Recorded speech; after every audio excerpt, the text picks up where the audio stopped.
नमस्कार मित्रांनो, जसं की आपल्याला माहीत आहे, माझ्या पसंतीचे सिडकोचे घर या लॉटरीसाठी अप्लाय करण्यासाठी शेवटची तारीख ही 29 जानेवारी 2026 आहे. या अगोदरच्या व्हिडिओमध्ये आपण सिडको लॉटरीची संपूर्ण प्रोसेस आपण पाहिली होती. रजिस्ट्रेशन करण्यापासून घराचा ताबा मिळण्यापर्यंत कोणत्या स्टेप्स असणार आहेत याबद्दल आपण माहिती घेतली होती. तसेच आपण सिडकोच्या घरांची पूर्ण किंमत म्हणजे ज्यामध्ये सिडकोच्या घराची मूळ किंमत तसेच स्टॅम्प ड्युटी, रजिस्ट्रेशन, GST, इन्सेंटर चार्जेस आणि अदर चार्जेस हे सर्व मिळून आणि PMAYची 2.5 लाख सबसिडी मायनस केल्यानंतर किती घरांची किंमत येणार आहे अशी प्रत्येक लोकेशनची किंमत सांगणारा सुद्धा एक व्हिडिओ आपण आपल्या चॅनलवर अपलोड केलेला आहे. तसेच असे सिडकोची माहिती देणारे तसेच अपडेट्स देणारे खूप सारे व्हिडिओ आपल्या चॅनलवर तुम्ही जाऊन पाहू शकता. तसेच जर तुम्ही आमच्या चॅनलवर प्रथमतः आला असाल तर आमच्या चॅनलला सबस्क्राईब नक्की करा. तसेच जर आमचे व्हिडिओ तुम्हाला आवडत असतील तर तुम्ही आमच्या चॅनलला लाईक आणि शेअर करायला विसरू नका.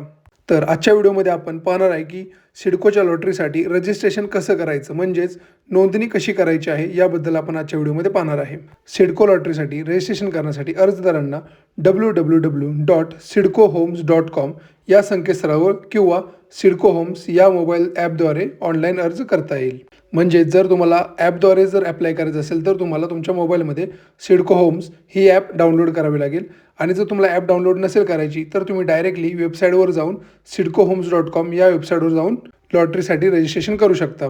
तसेच नोंदणी करताना अर्जदाराकडे पुढील कागदपत्र असणं गरजेचं आहे. सिडको लॉटरीसाठी अर्ज करण्यासाठी कोणती आवश्यक कागदपत्र लागतात याबद्दल आपण एक सेपरेट व्हिडिओ बनवला आहे आणि जर काही कागदपत्र उपलब्ध नसतील तर त्या जागेवर दुसरा पर्यायी कागदपत्र कोणते देऊ शकतो याबद्दल सुद्धा आपण त्या व्हिडिओमध्ये पूर्ण माहिती सांगितलेली आहे.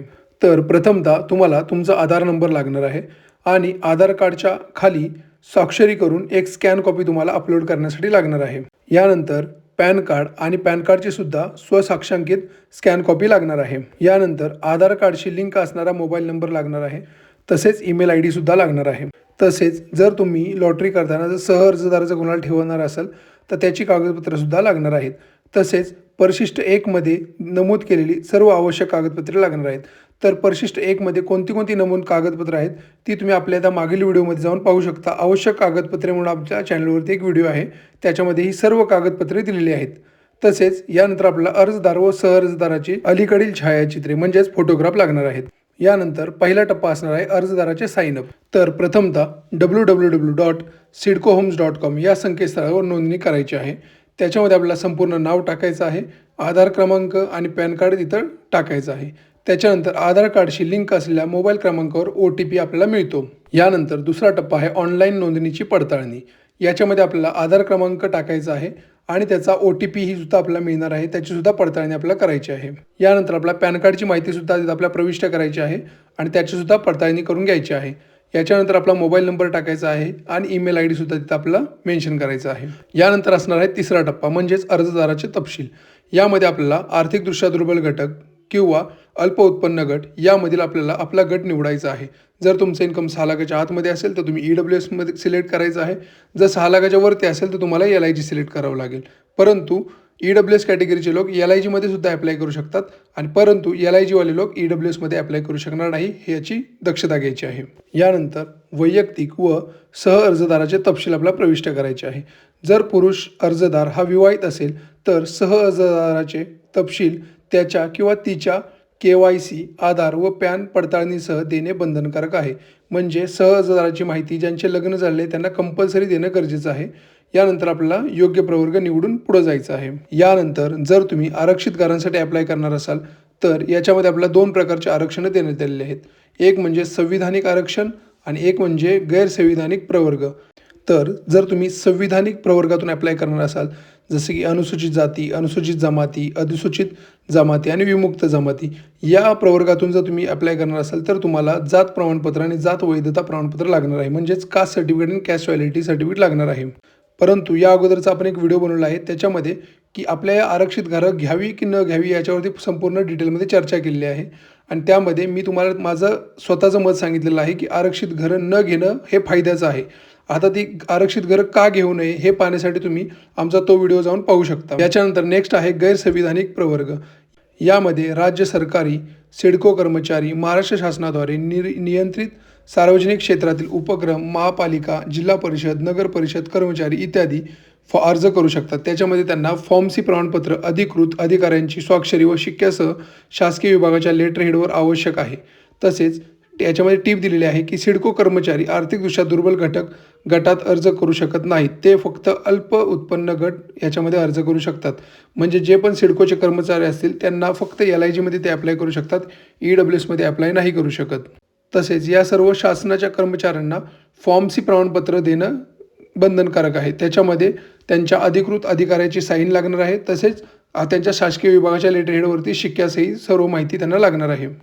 यानंतर जर अर्जदार हा पत्रकार असेल तर त्याला DGIPRद्वारे जारी केलेले प्रमाणपत्र आणि फॉर्म डी पत्रकारांचं घोषणापत्र लागणार आहे. हे जे पण मी फॉर्म सांगतोय, फॉर्म सी असेल, फॉर्म डी असेल, फॉर्म ई असेल, हे आपल्या माहिती पुस्तिकेमध्ये पूर्ण दिलेले आहे. ते तुम्ही फॉर्म भरून देऊ शकता. त्याच्यानंतर धार्मिक अल्पसंख्याक असेल त्यांना शाळा सोडल्याचा दाखला आणि फॉर्म ई हा त्यांना भरून द्यावा लागणार आहे. त्याच्यामध्ये धार्मिक अल्पसंख्याक असल्याचे नोटरीकृत शपथपत्र असेल.